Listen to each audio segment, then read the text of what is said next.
Quand une femme chrétienne entre dans une relation avec une intention sérieuse, elle ne cherche pas simplement une compagnie. Elle ne cherche pas simplement quelqu'un avec qui passer du temps. Elle ne cherche pas seulement une émotion agréable ou une connexion intense. Elle cherche quelque chose de beaucoup plus profond. Elle cherche à discerner si la personne qu'elle a en face d'elle est capable de porter une alliance, de construire un foyer, d'honorer une femme, de marcher dans la vérité, de gérer la frustration, de respecter des limites, d'aimer sans manipuler et surtout d'assumer la lourde responsabilité morale, émotionnelle et spirituelle qu'implique une relation qui vise le mariage. Et c'est là que beaucoup de femmes se trompent, parce qu'on nous a souvent appris à repérer le visible, mais pas toujours à discerner le profond. On nous a appris à regarder si un homme va à l'église, s'il connaît quelques versets, s'il parle bien, s'il paraît sérieux, s'il a l'air respectueux, s'il fait bonne impression, s'il sert dans un ministère, s'il parle de Dieu avec aisance, s'il a une présentation propre et s'il se montre doux en public. Mais ce n'est pas cela qui suffit. Tout cela peut être réel, bien sûr. Tout cela peut être sincère, mais tout cela peut aussi être une vitrine. Or, une vitrine n'est pas un caractère. Une image n'est pas une intégrité. Une réputation n'est pas une maturité. Et un homme qui maîtrise parfaitement les codes de l'Église n'est pas automatiquement un homme sûr pour le mariage.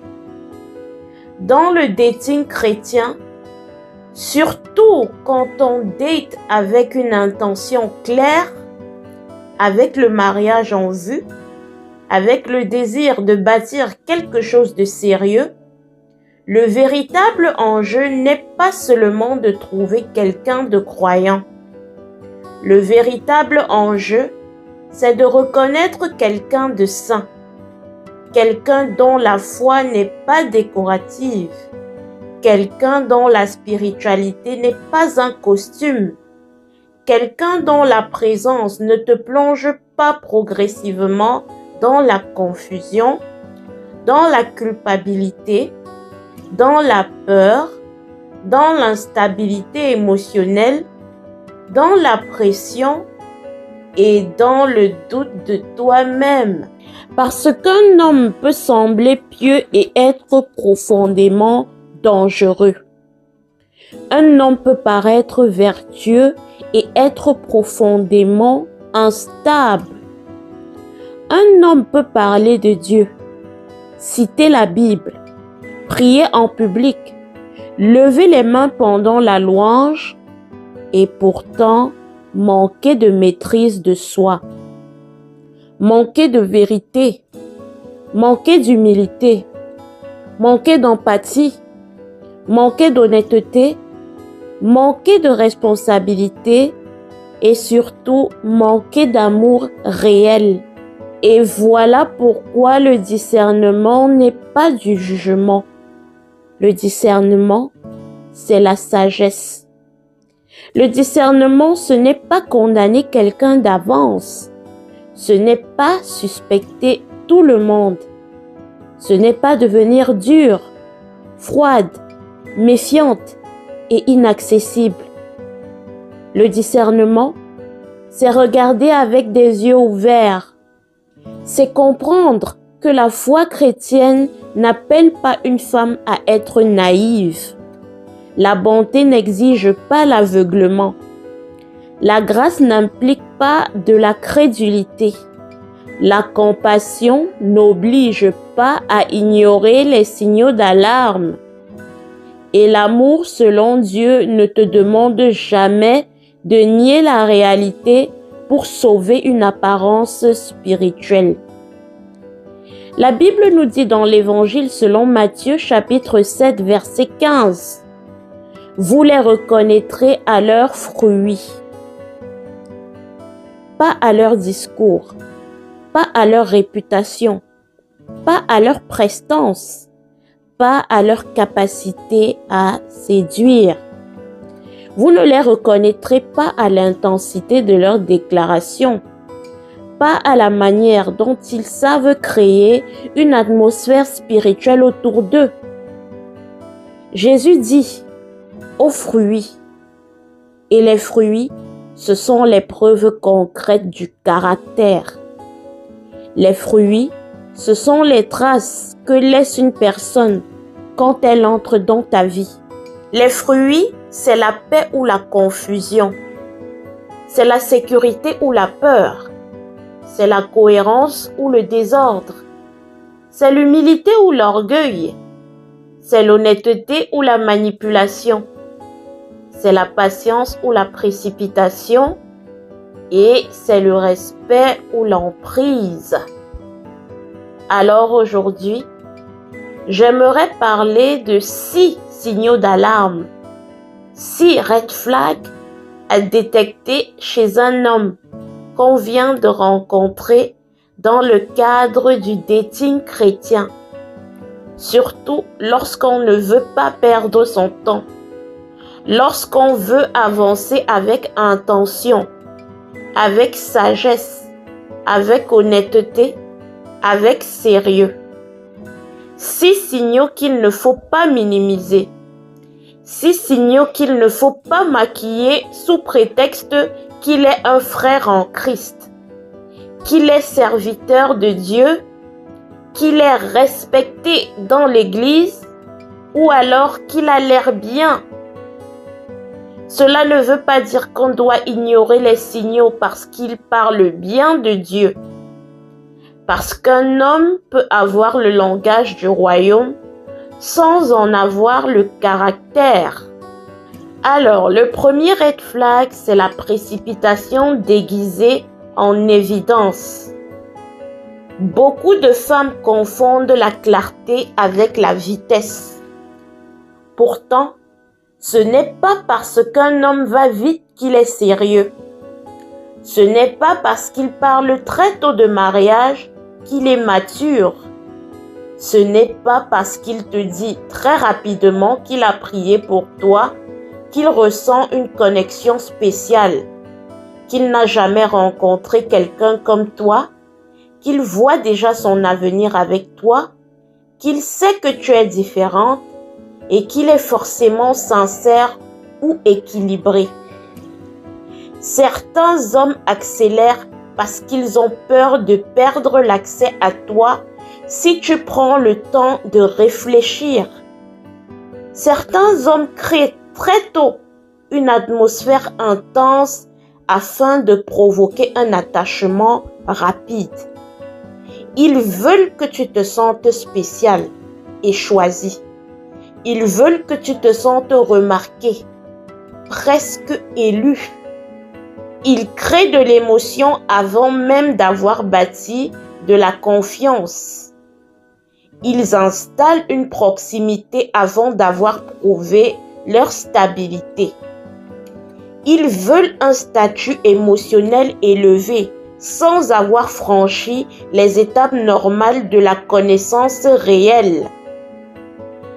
Et dans le milieu chrétien, cette précipitation devient encore plus dangereuse parce qu'elle peut être enveloppée de langage spirituel. Ce n'est plus seulement « j'ai un coup de cœur pour toi ». Ça devient subitement « Dieu m'a parlé de toi ». Ce n'est plus seulement « je te veux rapidement ». Ça devient « pourquoi résister à ce que Dieu fait ?» Ce n'est plus seulement « donne-moi une réponse vite ». Ça devient « fais attention à ne pas laisser passer ta bénédiction ». Et là, beaucoup de femmes culpabilisent parce qu'elles se disent « Peut-être que je manque de foi, peut-être que je réfléchis trop, peut-être que je suis trop prudente, peut-être que je ferme mon cœur. » Mais non, prendre son temps n'est pas un manque de foi. Prendre son temps, c'est honorer la vérité. Prendre son temps, c'est laisser le caractère parler plus fort que le charme. Prendre son temps, c'est vérifier si l'intensité du début peut survivre à la réalité du quotidien. Prendre son temps, c'est observer, c'est discerner. Prendre son temps, c'est comprendre qu'une alliance sérieuse ne peut pas être bâtie uniquement sur des impressions spirituelles fortes ou sur un enthousiasme émotionnel. Le temps est l'ami du discernement. Il révèle ce que le charisme essaie parfois de cacher. Il révèle si la douceur est une discipline ou une stratégie. Il révèle si l'homme que tu as en face de toi sait rester constant quand il n'obtient pas immédiatement ce qu'il veut. Le temps révèle si ses paroles portent du poids ou simplement de l'effet. Le deuxième red flag, c'est le contrôle maquillé en protection. Celui-ci est très subtil dans les milieux chrétiens parce qu'il ne ressemble pas toujours à quelque chose de brutal. Il peut même sembler flatteur au début. L'homme veut savoir où tu es. Il veut savoir avec qui tu parles. Il veut savoir qui te conseille. Il veut savoir pourquoi tu ne lui réponds pas immédiatement. Il veut savoir pourquoi tu demandes l'avis de telle sœur, de tel pasteur, de tel ami, de tel membre de la famille. Il s'intéresse à ton entourage, à tes fréquentations, à ton emploi du temps, à tes décisions. Et quand tu regardes cela rapidement, tu peux te dire qu'il est attentionné, qu'il est impliqué, qu'il est protecteur et qu'il veut être présent dans ta vie. Néanmoins, très vite, une ligne se dessine. Une vraie protection respecte ta liberté. Une fausse protection, quant à elle, veut posséder ton espace intérieur. Une vraie protection honore ton discernement. Une fausse protection, quant à elle, essaie de le remplacer. Une vraie protection te sécurise. Une fausse protection t'étouffera. Une vraie protection n'a pas peur de la lumière, tandis qu'une fausse protection préfère l'isolement. Une vraie protection te laisse rester toi-même devant Dieu, tandis qu'une fausse protection veut devenir le filtre obligatoire entre toi et tout le reste. Quand un homme veut t'éloigner de tes conseils sains, quand il se méfie de tout ce qui t'aide à réfléchir, quand il n'aime pas que tu consultes, quand il se vexe dès que tu ne te rends pas immédiatement disponible, quand il interprète tes limites comme du rejet, quand il veut prendre une place d'autorité avant même d'avoir prouvé son équilibre, sa fiabilité et sa capacité à aimer sans dominer, ce n'est pas de la protection, c'est une tentative d'emprise. Et ce genre d'emprise utilise souvent un langage chrétien. On parle alors de couverture spirituelle. On parle d'autorité et d'ordre divin. On parle souvent de soumission hors contexte. On parle de femme sage. On parle de rôle de l'homme. Mais derrière le vocabulaire biblique, ce qui se joue parfois n'a rien à voir avec le cœur du Christ. Parce que Jésus ne contrôle pas comme les systèmes humains contrôlent. Jésus ne manipule pas la conscience. Il ne détruit pas l'intériorité des gens. Jésus ne t'éloignera jamais de la vérité. Jésus ne te plonge pas dans une peur constante de mal faire dès que tu affirmes une limite. La vraie spiritualité produit de la paix, de la vérité, de la lumière, de la sécurité, de la liberté intérieure. Elle ne produit pas de la surveillance constante, pas de la culpabilité dès que tu prends une respiration sans l'autorisation de quelqu'un. Elle ne produit pas de la tension psychologique permanente. Le troisième red flag, c'est sa manière de réagir quand il est frustré, contrarié ou remis en question. C'est là qu'on commence à voir le vrai visage des gens. Tant que tout va dans leur sens, beaucoup d'hommes peuvent sembler adorables.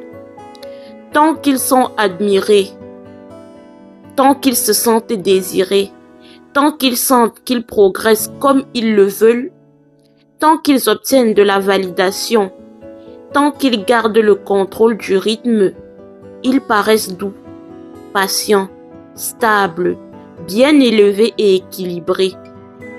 Mais le moment de vérité arrive quand tu poses un non, quand tu ralentis, quand tu n'es pas d'accord, quand tu refuses une parole déplacée, quand tu dis qu'une chose t'a blessé, quand tu relèves une incohérence, quand tu ne te laisses pas emporter par l'intensité qu'il essaie d'installer.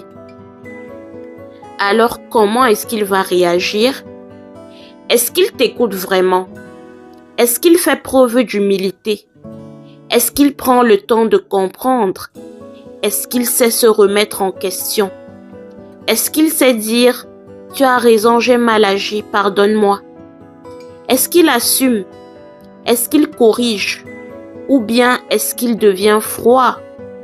Est-ce qu'il se vexe facilement? Est-ce qu'il devient sarcastique, cassant? Est-ce qu'il te fait sentir que tu exagères? Est-ce qu'il te fait porter la culpabilité de son propre comportement? Est-ce qu'il détourne le sujet pour parler de ton ton, de ta manière, de ton émotion afin d'éviter le fond? Est-ce qu'il se met à bouder? Est-ce qu'il te punit par le silence?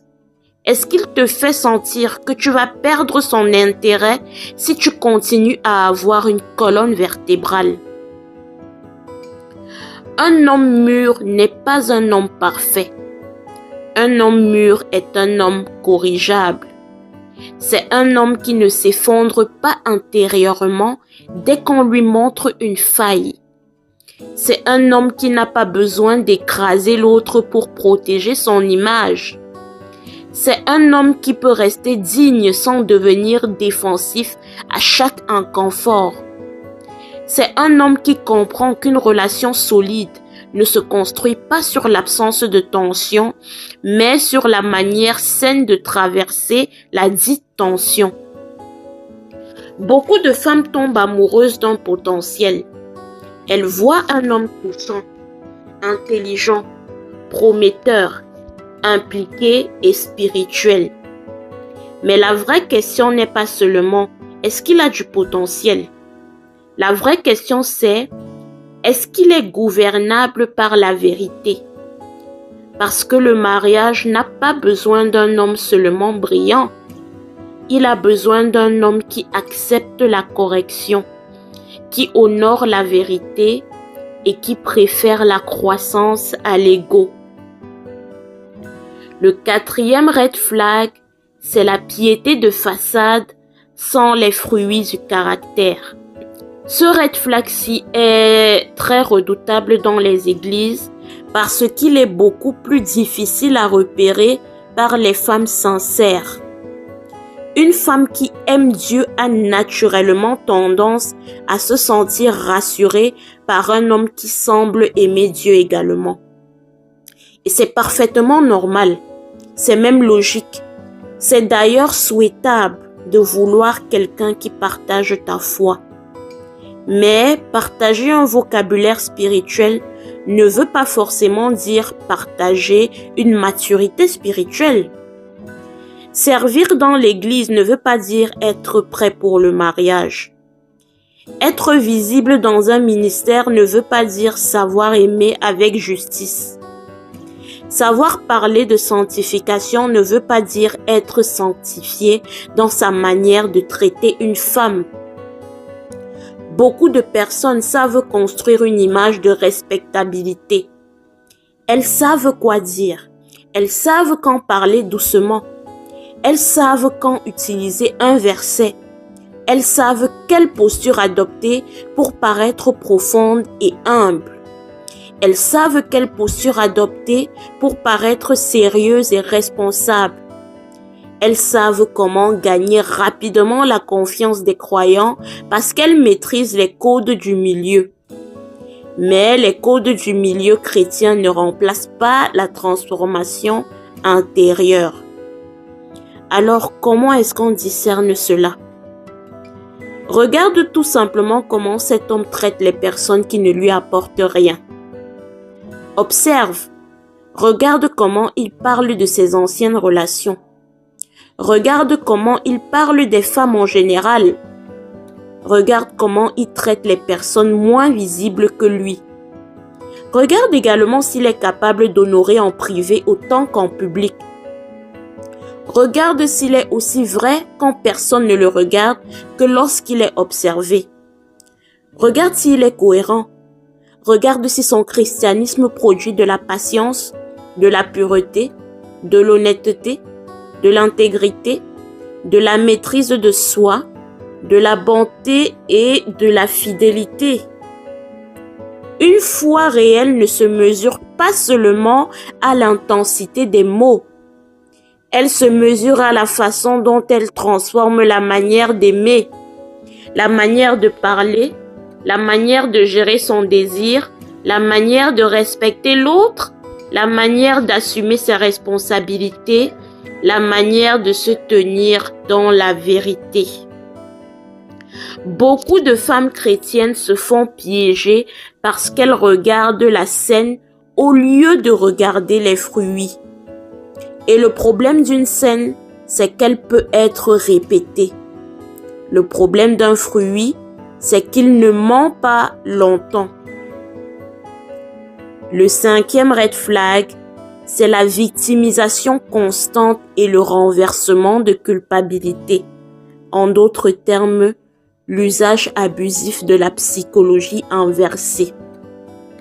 Alors là, il faut être équilibré. Le but n'est pas de coller des diagnostics psychiatriques sur tous les hommes blessés. Le but n'est pas de traiter tout le monde de pervers narcissiques, comme cela se fait vulgairement dans les réseaux sociaux de nos jours. Le but n'est pas de se transformer en psychologue improvisé. Mais une chose doit être comprise. Certaines personnes fonctionnent dans une logique où elles ne sont jamais vraiment responsables de rien. Tout leur arrive. Tout vient des autres. Toutes leurs ex étaient toxiques. Toutes leurs blessures viennent du dehors. Tous leurs échecs sont expliqués par l'injustice, par l'incompréhension, par la jalousie des autres, par les trahisons extérieures. Et bien sûr, tout être humain a connu des injustices, je n'en disconviens pas. Tout être humain a connu des blessures, a pu rencontrer de mauvaises personnes. Mais quand quelqu'un ne sait jamais dire « voilà ma part de responsabilité, voilà ma faute, voilà mon angle mort, voilà ce que je dois travailler, voilà ce que je dois guérir, voilà où j'ai fauté, voilà où j'ai péché, où j'ai mal agi, voilà où j'ai blessé », alors tu n'es pas face à quelqu'un de simplement blessé. Tu es face à quelqu'un qui risque de faire de sa blessure un alibi perpétuel. Et ce type de fonctionnement devient extrêmement dangereux dans une relation amoureuse. Parce que tu vas finir par vivre une chose étrange. À chaque fois que tu vas nommer une souffrance, tu te retrouveras coupable de l'avoir nommée. À chaque fois que tu essaies de parler d'un problème, le problème devient ta façon d'en parler ou le ton que tu utilises. À chaque fois que tu veux aborder une blessure réelle, la conversation est détournée vers ton caractère, ta tonalité, ton émotion, ton manque de douceur, ton manque de patience, ton manque de compréhension. Et sans que tu te rendes compte, tu entres dans une relation où la vérité disparaît progressivement. Tu n'as plus le droit d'être blessé. Tu as seulement le devoir d'être indulgente. Tu n'as plus le droit de mettre des mots sur ce qui se passe.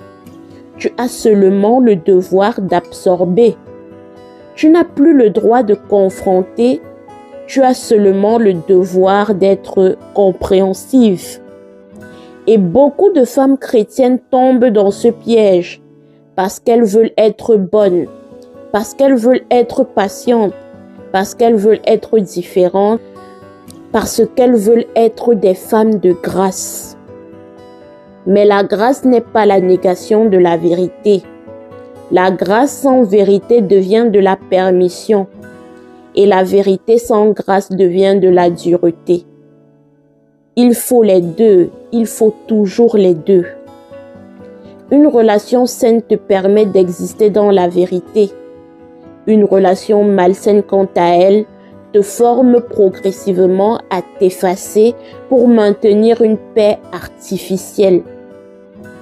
Le 6e et dernier red flag, c'est le désir des bénéfices du mariage sans la capacité d'en porter les responsabilités.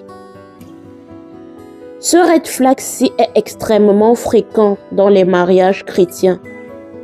Certains hommes veulent la proximité émotionnelle, l'accès affectif, la loyauté, le soutien, la disponibilité, l'admiration, l'attention, parfois même l'intimité physique ou quasi conjugale, sans avoir la colonne intérieure qui permet d'assumer ce qu'ils réclament. Ils veulent récolter les fruits d'une alliance sans avoir encore la structure morale pour la porter. Ils veulent être traités comme des futurs maris alors qu'ils se comportent encore comme des hommes qui ne savent pas gouverner eux-mêmes. Un homme peut parler de mariage, mais fuir toute conversation sérieuse sur la vision de vie. Un homme peut te dire qu'il veut une femme de Dieu, mais ne pas avoir de discipline personnelle. Il peut vouloir une épouse, mais ne pas savoir gérer de l'argent. Un homme peut vouloir une relation pure, mais être le premier à pousser subtilement vers le débordement.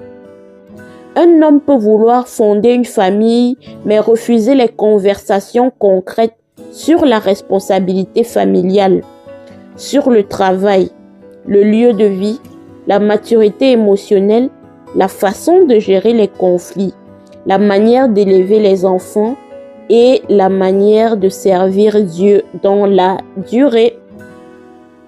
Le sérieux se reconnaît dans le concret, pas seulement dans le romantique, pas seulement dans le symbolique, pas seulement dans le vocabulaire spirituel. Un homme qui veut vraiment construire n'a pas seulement des intentions, il a aussi une structure, il a un plan. Il ne promet pas seulement, il prépare. Il ne parle pas seulement, il assume. Il ne se contente pas de rêver, il se discipline. Et il ne réclame pas seulement la confiance, il en devient digne. Et dans le dating chrétien, ça concerne aussi énormément les questions de limites. Parce qu'un homme peut te dire qu'il respecte Dieu, qu'il te respecte, qu'il veut bien faire, qu'il veut honorer ta pureté ou ton désir d'abstinence. Et pourtant, exercer une pression subtile, des méthodes de coercition ou alors des pressions directes pour obtenir des privilèges affectifs ou physiques prématurés. Ça aussi, c'est un red flag. Parce qu'un homme qui t'aime vraiment n'utilisera pas ton attachement pour contourner tes convictions. Un homme qui t'honore ne teste pas constamment jusqu'où il peut te faire céder. Un homme qui marche réellement avec Dieu ne transforme pas la faiblesse du moment en stratégie répétée. Alors, comment est-ce qu'on va faire pour détecter ces 6 red flags sans tomber dans le jugement, sans devenir rigide et sans devenir paranoïaque? D'abord, on va remplacer la fascination par l'observation. Beaucoup de femmes regardent un homme avec désir, avec projection. Elles se demandent, est-ce qu'il m'aime? Est-ce qu'il va me choisir? Est-ce qu'il est attiré par moi? Est-ce qu'il veut même quelque chose de sérieux avec moi? Mais avant toutes ces questions, il y a une autre question qui doit surgir. Est-ce qu'il est sûr? Est-ce qu'il est honnête? Est-ce qu'il est stable mentalement? Est-ce qu'il est cohérent dans ce qu'il dit?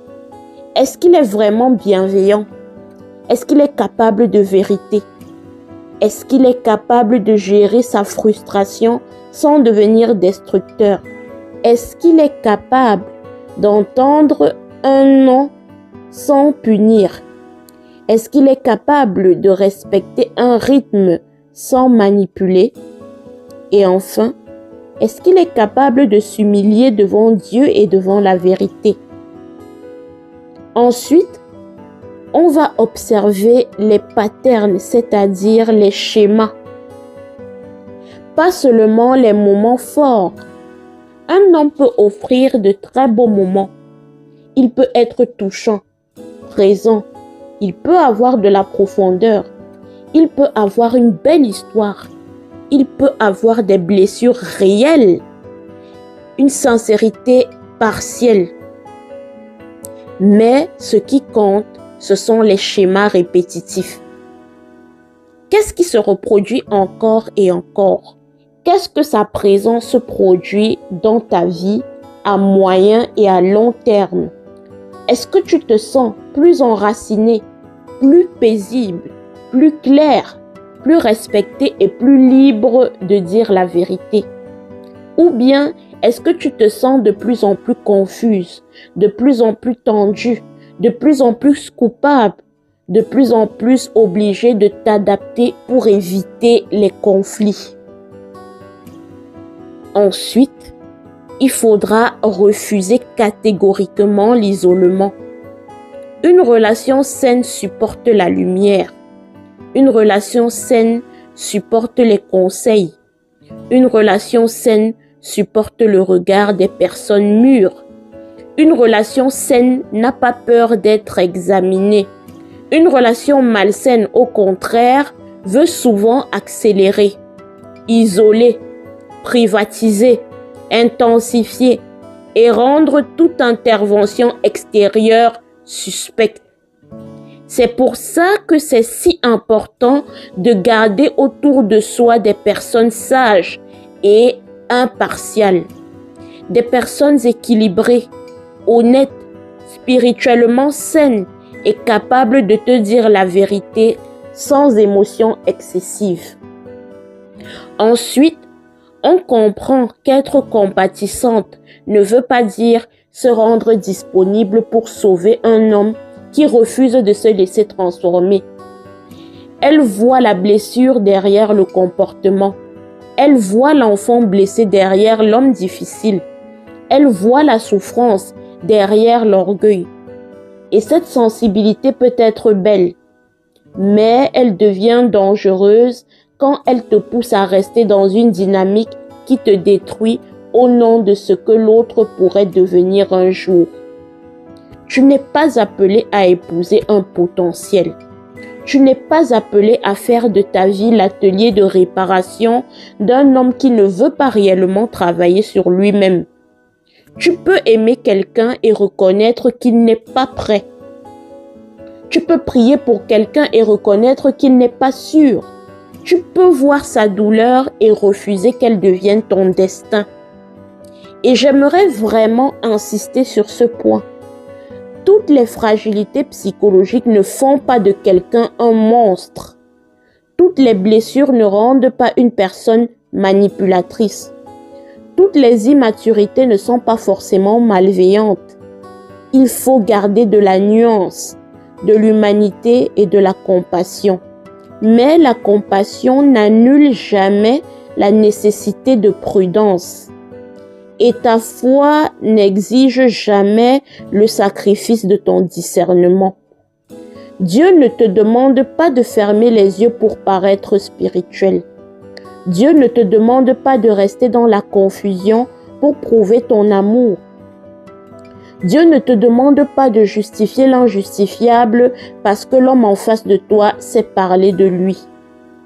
Dieu ne te demande pas d'appeler sagesse ce qui ressemble à de la peur, ni d'appeler soumission ce qui ressemble à de l'effacement, ni d'appeler patience ce qui ressemble à une tolérance excessive du manque de respect.